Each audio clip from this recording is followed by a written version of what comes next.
Dia gini, dengar molek bab puasa Rejab. Hadis-hadis tentang kelebihan puasa Rejab seperti ampun dosa 80 tahun.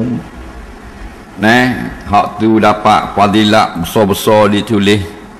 Tu semua bukan hadis sahih dan bukan hadis hasan yang boleh kita buat hujah. Maknanya kalau masuk munazarah kalah kita pakai hadis tu. Kerana hadis-hadis tu kebanyakannya antara maudhu' dengan dhaif. Faham? Maudhu' hadis rekaan haram amal. Dhaif boleh beramal. Tapi tak boleh berhujah.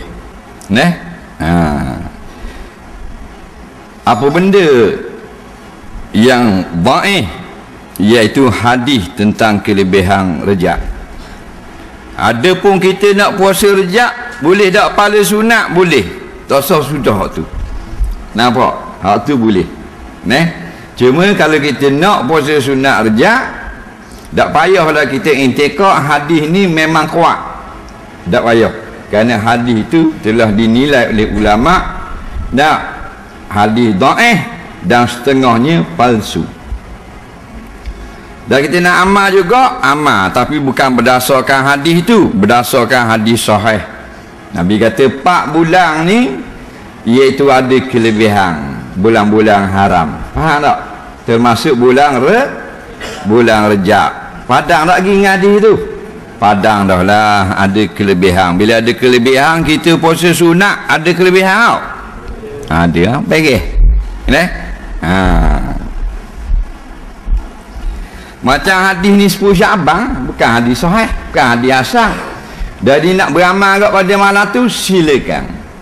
Dengan syarat jangan tiktok aku beramal ni kerana hadis ni kuat. Tak.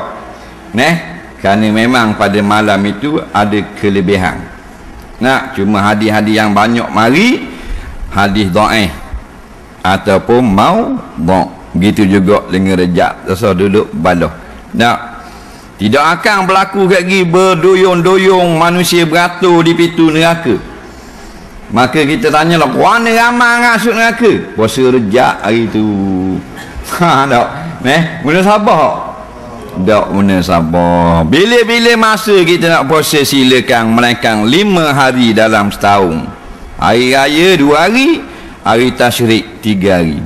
Faham? Susah.